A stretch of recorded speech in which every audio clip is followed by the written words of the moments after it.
The whispers of betrayal and heartbreak had followed me my whole life. My father's transgressions weren't just family secrets. They were the kind of wounds that left scars on every corner of our home. The endless absences, the unexplained late nights, and the cheap perfume lingering on his shirts were all signs of a life my mother had to endure. It made me wonder, why did she stay? Why did she let him trample on her heart over and over again? I was just a kid, but I saw how his actions crushed her spirit. I thought I understood love, that it was this magical thing, untouchable, impervious to the pain life threw at it. But my parents' marriage shattered that illusion. The cracks in their relationship taught me that trust was fragile, love was a weapon, and no matter how hard you tried, sometimes it wasn't enough. I promised myself, then and there, that when I grew up, love would be different. When I met Jody in high school, she was everything I dreamed of: kind, loyal, and full of life. We built a relationship on what I thought was mutual respect and transparency. When we exchanged vows, I envisioned a life with no echoes of the chaos I had grown up in. I was determined to give Jody the stability my parents never had. But even the strongest foundation can be shaken, and the storms of life often come without warning. I never expected the storm to come from the one person I trusted most. When Jody decided to spend the night with another man, it wasn't just another fight. It wasn't a momentary lapse in judgment. It marked the end of everything I thought I knew about love and commitment.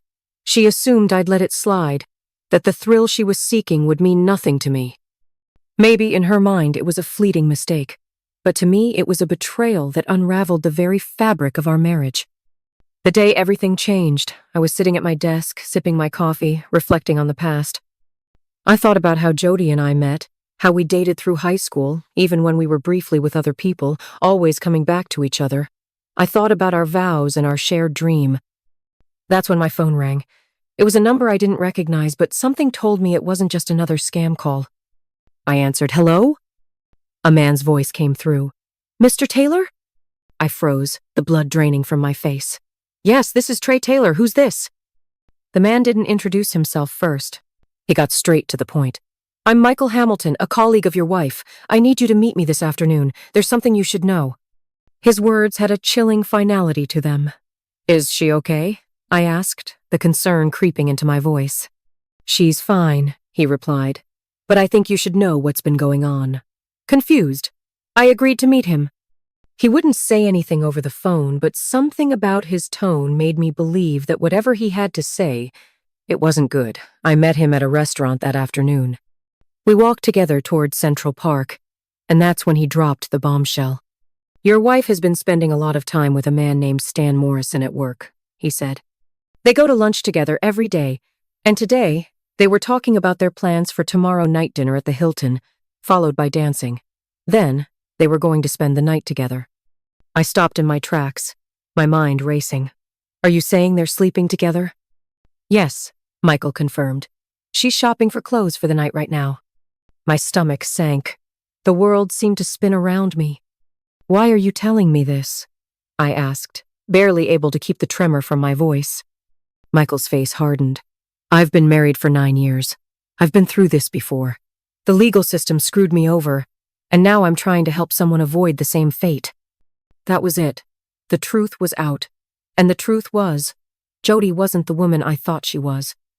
I was frozen in that moment, trying to process everything. How could she do this? How could she betray me like this?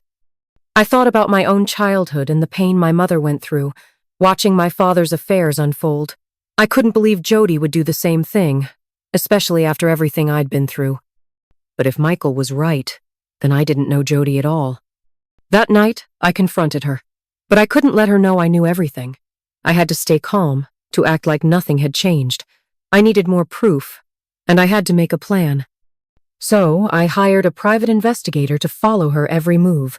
I watched her like a hawk, waiting for the right moment to confront her with the truth, but she never suspected a thing. She continued with her plans as if nothing had changed. The next night, as I waited for her to leave for her date, I stayed calm. We had dinner and I acted like everything was normal. She kissed me goodbye, like always, and I told myself to breathe. I watched her leave, and I knew that was the moment everything changed. When she came back the next day, I was ready. I didn't wait for her to explain. I told her it was over. The marriage was over.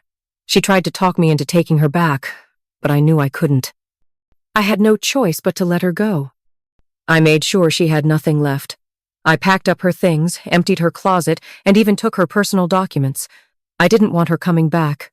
I wanted to be free. Jody begged me. She pleaded. But I was done.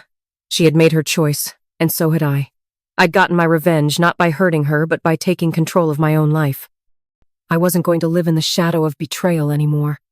Months passed. Jody tried to reach out, but I ignored her.